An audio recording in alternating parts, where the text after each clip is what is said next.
Naku, isa na namang napakasarap na Pinoy classic ulam ang lulutuin natin ngayon. Magluluto tayo ng dinuguan sa gata. Napakasolid nito at talaga namang perfect sa mainit na kanin at puto. At syempre ang pagkakaluto dito ay yung maasim-asim at hindi malansa. Kaya tara, samahan niyo ko at ipapakita ko sa inyo kung paano ako magluto nito.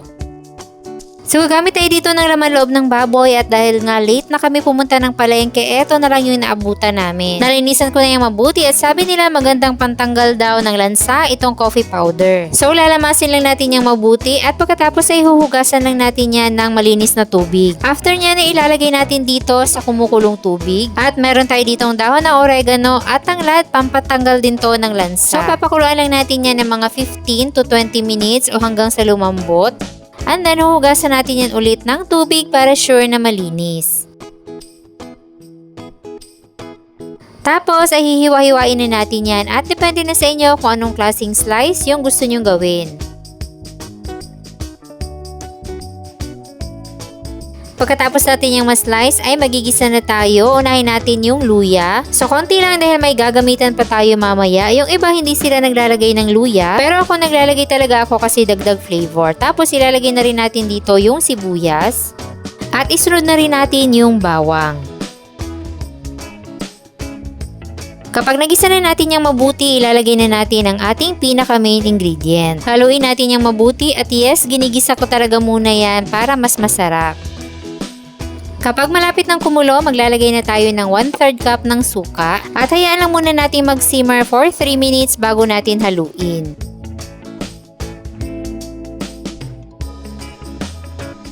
At after natin yung mahalo, isi-simmer na natin yan for 10 minutes. Yes, medyo matagal at magre-reduce na rin yung kanyang sabaw. Pero sabi nga nila, trust the process at siguradong masarap ang kalalabasan nito. So itabi lang muna natin yan at sa ibang kawali ay magigisa ulit tayo ng mga natirang aromatics.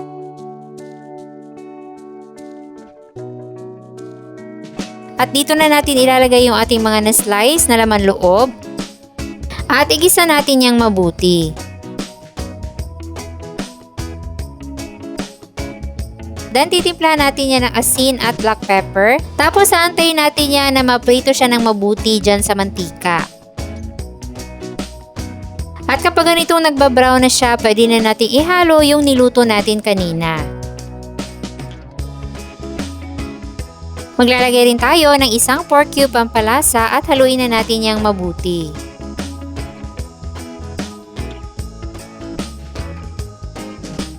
And then, maglalagay na tayo dito ng ating first batch ng siling haba. Tapos, ay isi-simmer muna natin to for 5 minutes.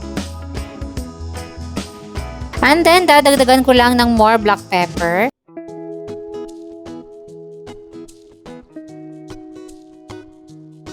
Tapos, ay pwede na nating ilagay yung 1 cup ng kakang gata. Tapos, ay halu-haluin lang natin yung mabuti.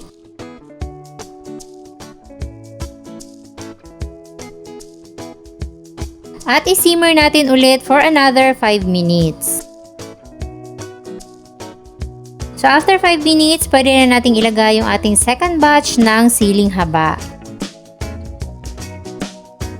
So tignan nyo naman, napaka-smooth at napakakinis ng ating dinuguan sa gata.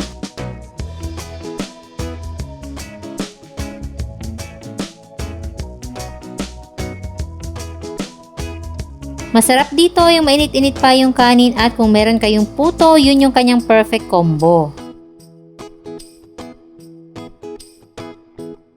Kaya kung natakam ka rin, ako magluto ka na. Meron tayong kompletong listahan ng mga sangkap dyan sa baba.